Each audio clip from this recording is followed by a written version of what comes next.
și 6 minute continuă la DGFM prima ediție cu Bogdan Mimu și Cătălin Striblea.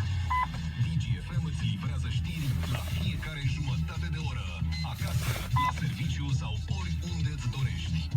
Știrile DGFM. Ca să știi.